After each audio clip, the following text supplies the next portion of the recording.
Adapun kewenangan BPK RI sebagai satu-satunya lembaga yang berwenang untuk menyatakan telah terjadi kerugian keuangan negara adalah didasarkan pada butir 6 lampiran Surat Edaran Mahkamah Agung nomor 4 tahun 2016 atau SEMA nomor 4 tahun 2016 yang menyatakan pada intinya instansi yang memiliki kewenangan konstitusional untuk menyatakan ada tidaknya kerugian keuangan negara adalah Badan Pemeriksa Keuangan.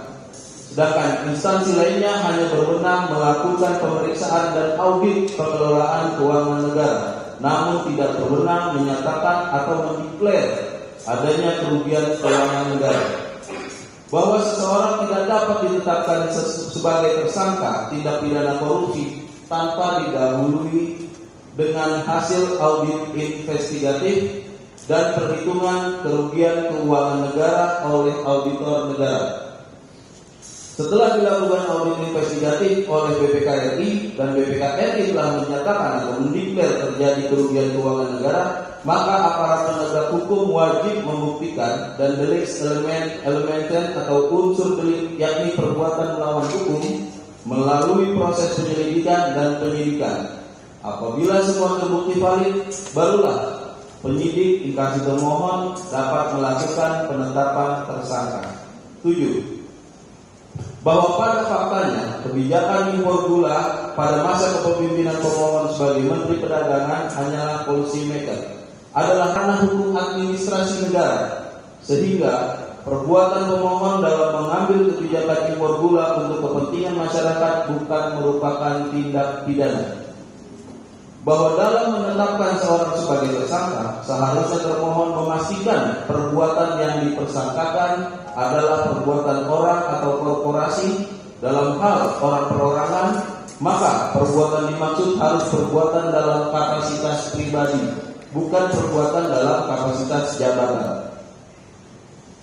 Bahwa apabila dalil tersebut dihubungkan dengan proses penyidikan perkara ini, diketahui dalam perkara akuo termohon menyasar pada kebijakan pemohon semasa menjabat sebagai Menteri Perdagangan periode Agustus 2015 sampai Juli 2016.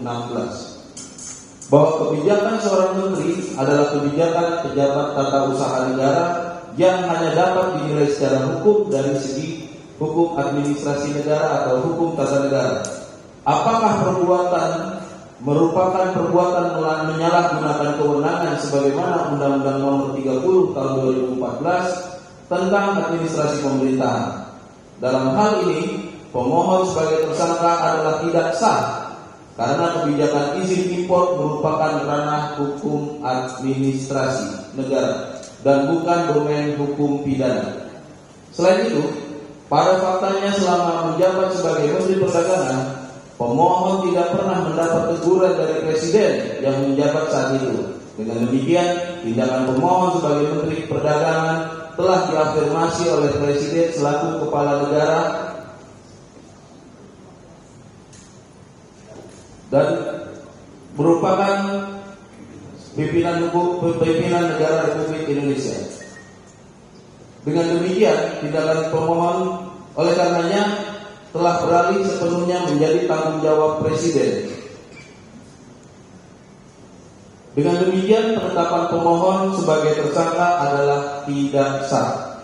Bahwa berdasarkan fakta dan dalil tersebut di atas, dengan demikian penetapan pemohon sebagai tersangka adalah tidak sah dikarenakan tidak terdapat bukti permulaan yang cukup sebagaimana disyaratkan dalam pasal 1 angka 14 dan pasal 1 angka 14 KUHP dan putusan Mahkamah Konstitusi nomor 21/PUU/12 Romawi dari 2014.